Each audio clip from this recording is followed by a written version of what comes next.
জ্ঞান, ধন আর বিশ্বাস এরা তিনজনই খুব ভালো বন্ধু ছিল। একদিন কোনো কারণবশত এরা তিনজনেরই আলাদা হয়ে গেল।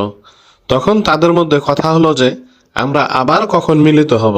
তখন জ্ঞান বলল, তোরা আমাকে যে কোনো মন্দির, মসজিদ, লাইব্রেরি ও বইয়ের মধ্যেই খুঁজে পাবি।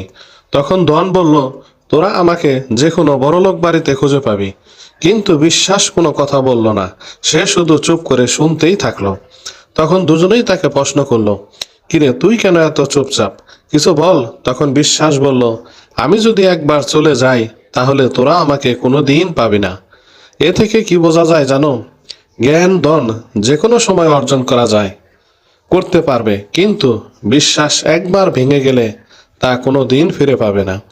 আর তাই মিথ্যা কথা বলে কখনোই কারো সাথে বিশ্বাস ভঙ্গ করবে না, এতে করে নিজেরই ক্ষতি বেশি। ভিডিওটি ভালো লাগলে লাইক ও শেয়ার দিয়ে অবশ্যই আমাদের সাথেই থাকবেন, আর সেই সাথে আমার চ্যানেলটি অবশ্যই সাবস্ক্রাইব করে যাবেন প্লিজ।